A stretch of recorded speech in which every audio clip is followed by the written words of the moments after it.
meeting you, Nicolette. Hi, how are you? Lovely to meet you. You too, you too. This is my home. Well, Nicolette, thanks for taking the time to meet me. No problem. Tell me a little bit about yourself. I'm a stay-at-home mom. I have 2 kids, 12 and 18 months, so they keep me busy with sports and everything else. I grew up in Kings Park. My whole family's here, so definitely family-oriented. I grew up a tomboy, but I'm 34 years old. Why do you say tomboy? I grew up with boy cousins, Yeah. so all my boy cousins, and I was always beating them up and everything. Yeah. I was a rough kid, yeah. But my dad always thought it was funny. You know, he wasn't into the girly stuff, so I was always rollerblading and playing hockey, and he was always there for everything. He showed up, dance recitals, you know, everything, every graduation, sports. He didn't miss anything. He was even in the hospital when I had my son. He was pacing the floors. The nurses were like, "We got to kick him out." But yeah, he was great, my dad. So your father passed away, and then soon after that, your second child was born. And that was like, for me, shell-shocking. Was having her, not having my dad be the biggest person.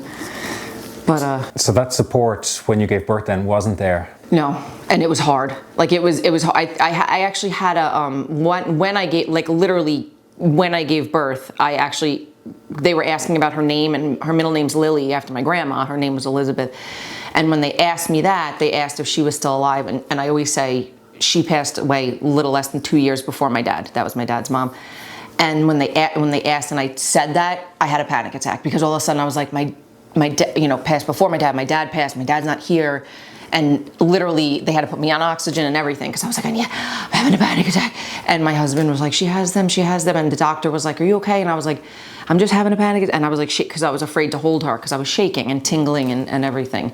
And so we had to wait. They had her on the heated bed and everything. And then, and then it wore off, and they put her on my chest and everything, and then it was okay.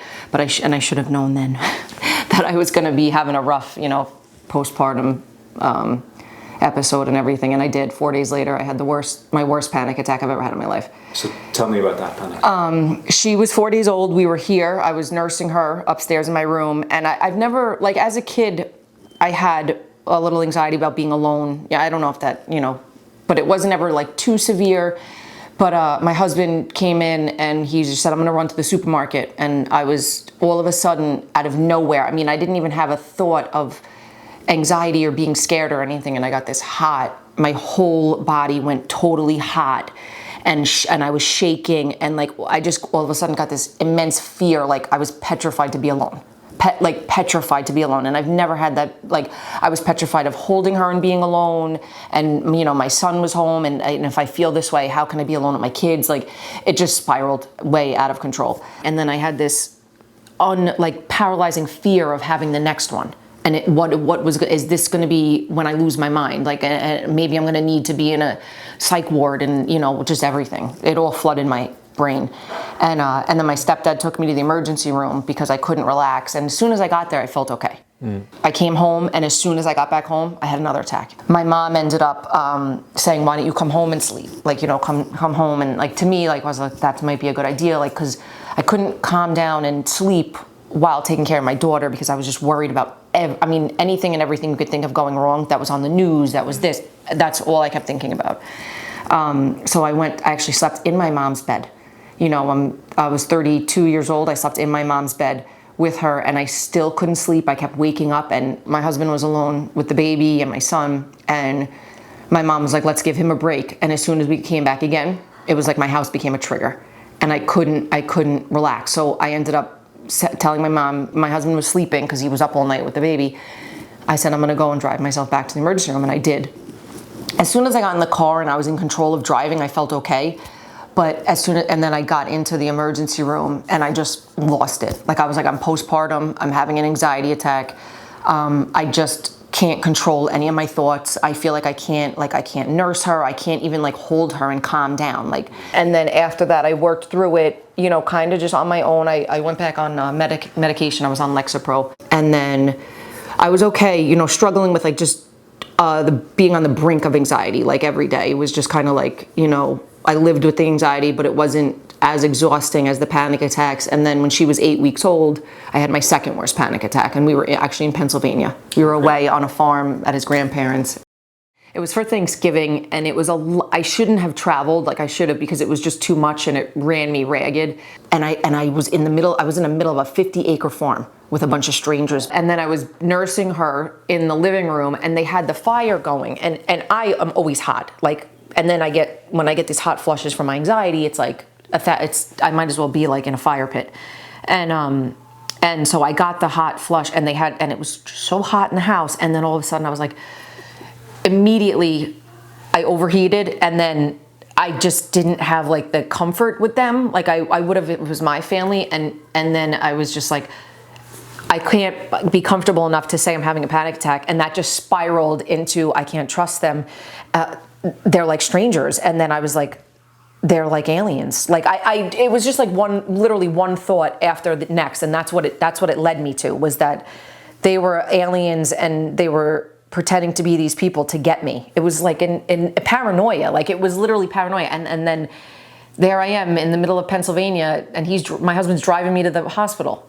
And I was like, what if the whole town is like in on this? It's paranoia or whatever it is from the anxiety. Like it just like, and it's funny to look back on now, like I laugh, but like in that state, it was like, that took probably 10 years off my life. Like I was like... That was your biggest fear, was that you would end up in a psych? Yeah, because I had kids. Like I have children that I had to take care of, and that's when they asked me in the hospital, because I was postpartum, and you hear all these scary stories, and those things were racking my brain of the mom who hurt her kids, things like that, and I've watched Lifetime movies and all those things. So I was thinking about all those things. Am I gonna go crazy and do something like that? Like I was petrified. I mean, I was petrified. If somebody said you were going to do that, I would have like nailed myself to the wall so I couldn't move. Like I was petrified. And so I said that at the hospital when they were asking me. I said no. I said I would never ever hurt my kids or hurt myself, but I can't imagine feeling like this forever. It was like living with like a monster, like somebody was trying to kill you all the time or something. I couldn't. It was terrifying. And then that was the night. That night I stayed in the hotel. I did sleep good that night because his mom kept the kids, and that's when I found Dare, and I was like, oh my God, because I was downloading other apps, which was like meditation, and those didn't help me. I don't know if they do help some people. My brother uses them, but they just didn't help me because I couldn't calm down enough to meditate. Like I needed somebody to say, you're happy. I don't know. It just worked. Like it was just like it was, and it was literally, it clicked. And then I got through a panic attack by myself, and I was like, I could do anything. I could take on the world, because I had to call my mom. I was like, Mom, I just had a panic attack. Don't worry, I'm okay. I got through it. Like it was like, and I laid there in my bed, and she was still in the bassinet in my room. And I had it, and I just listened to, it's like 12 minutes long. I know exactly how long it is. And it was just like a godsend. And that was the first thing. And that's the one that I usually go to. But then I ordered the book, because I only found your app. I didn't know that you had a book. But I haven't had a severe panic attack since that last one. And that was when I found Dare in the car, driving home from the hospital. And I was like, I need this app. And then it was really like I'm like, it's a godsend. You're like a holy grail.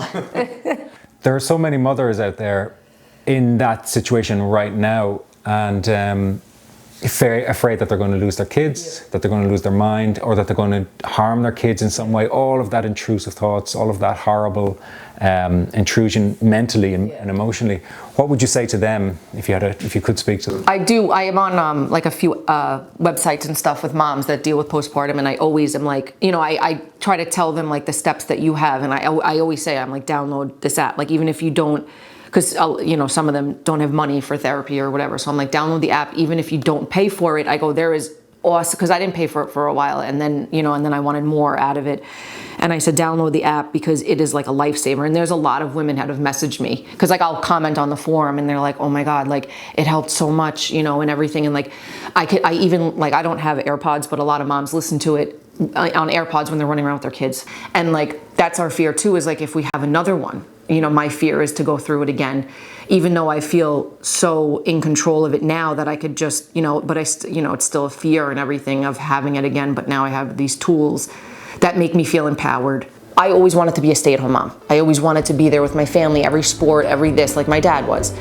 And the thought of not being able to do that was debilitating.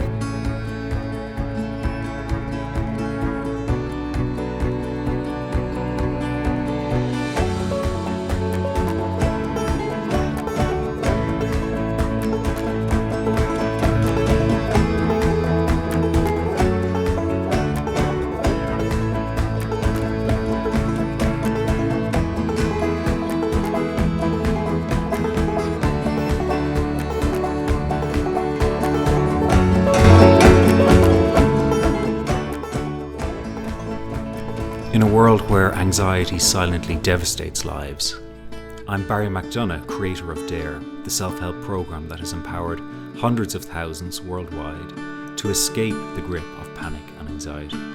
In this series, I'm in the US to meet 10 brave people to talk about their greatest fears. I found all that adrenaline. Don't fear for your life. I'm a good driver, actually. I don't want to be known as the guy that hurt you. And how they dared to win back their freedom. No!